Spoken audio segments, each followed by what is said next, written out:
Okay, here we go, direct from Bangkok, Thailand.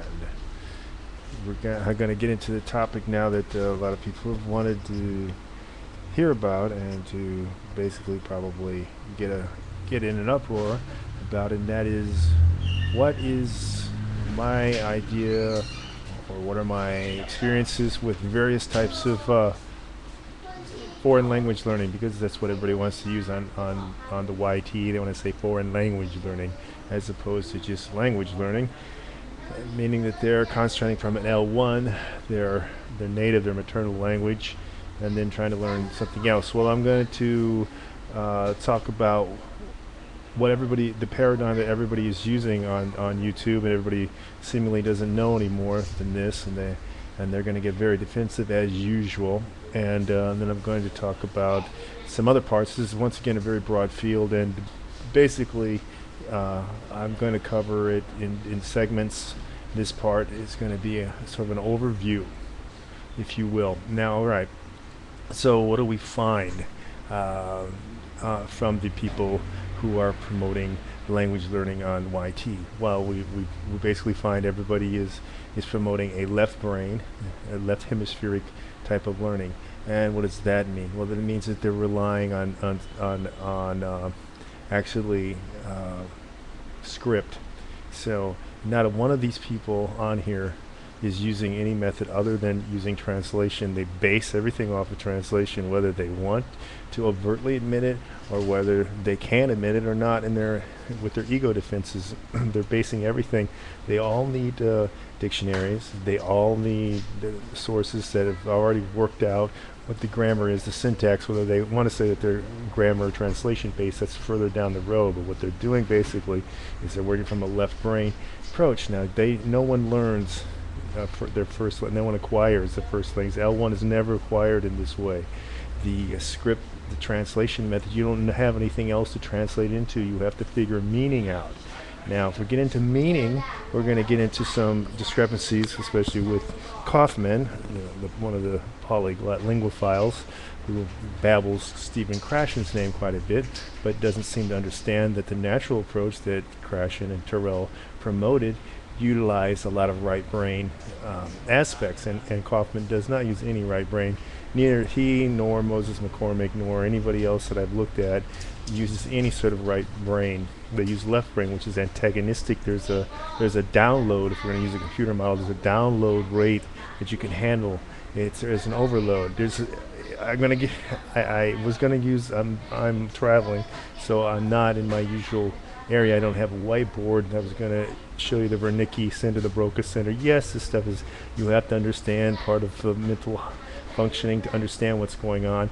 And basically using a left brain approach is using one narrow channel of input, whereas when you're learning your L1, you're acquiring it through various inputs.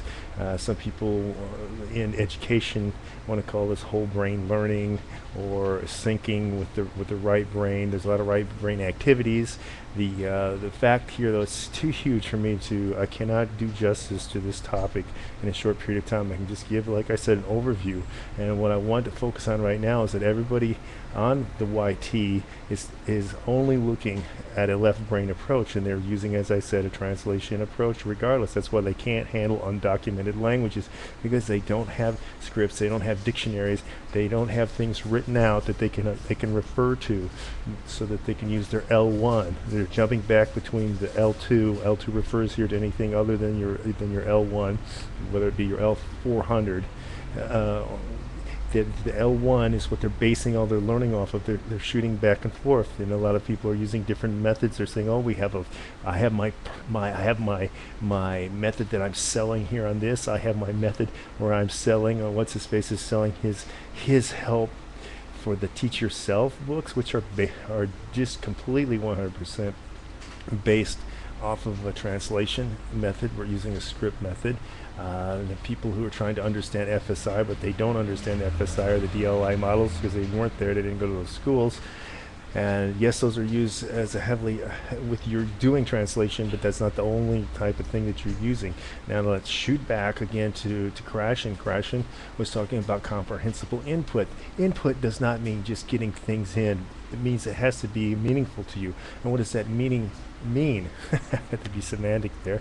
That means that you have to be able to understand it. Understanding it does not mean that you know a word that represents an abstract idea that that you have learned through experiential time in your first language to mean a variety of things. And now you're looking for what that signifies in an L2. Is it exactly the same experience that you have in L1? Is it sort of like the L1, or is it a fragment of the L1? Now those things are very complex and very detailed because usually they're never going to match up, and especially with the languages that are with the syntax and whole different concepts like I've talked about before in linguistics. Things are they how hierarchical is the kinship terms, because for example in English in the Western Hemisphere those things don't matter, so that it's even outside of thing. Am I speaking to you? Am I speaking to you as inclusive with you, or the you that doesn't include you? And that same thing with we. Those things you as English speakers don't use because you don't have those in your syntax. You don't understand that,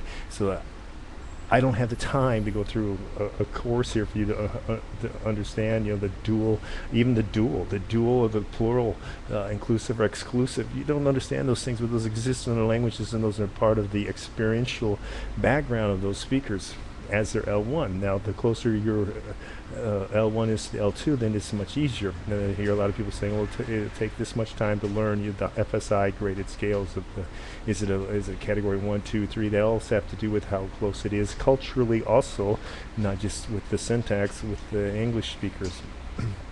L1. Now, focusing back on decration, the decrations, meaning comprehensible input means can you understand the action? Can you understand the drawing? Can you understand the feeling? And that, by the way, the strongest and the most researched method, these aren't going by the anecdotal sort of things that a lot of people on the YT, well, I had felt that this did a lot good for me. That's empirically means nothing. It's just, once again, because these people are non-scientific, they're not linguists, they're not language researchers, they're just anecdotal people collecting other people's anecdotal comments, and they're not getting paid by governments to implement programs for the military or governmental officials, which are the only ones that would count, because they have to generate results. The clue in that the empirically justified was the TPR by Dr. Asher. And now Asher's work was included into what Terrell and Krashen said was important, especially at the very beginning stages. There is nothing faster than using a TPR. You will learn vocabulary the fastest. You will understand meaning the fastest. And it also, using your kinesthetic system as your strongest memory system in your body. That's why we'll use the trite saying, you never forget how to ride a bicycle, because it's rooted into you. I don't want to use a stupid muscle memory because that's not where it's located. It's not located in your muscles. Anyway, so I want to just give a slight rundown here of the methods which are not left brain only, those which are right brain, and that would be starting with TPR, and then the TPRS, which was developed later from Asher's work. Those are definitely right brain activities, and that use the right brain. The original Suggestopedia, the Lozantsev method, they also call accelerated learning in the United States. The package that was sold to the Canadian government back in the 70s was misdirection. That was off. They didn't sell the right thing. Now that includes a whole lot of use of Baroque music, not as in music as in lyrics to learn things, but as in setting the tempo around 60 beats per minute, because of the theta wave that your brain goes to.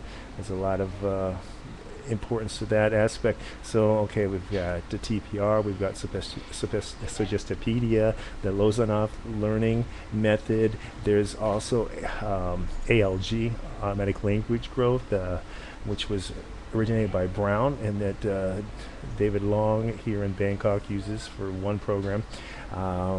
It is a right brain approach. It is very conclusive in its results. It's slow though, I gotta say that, and I don't know if it's going to be transported to outside of, it hasn't been used in a lot of languages. That's the problem. It's been used just in Thai, which is a geolock language.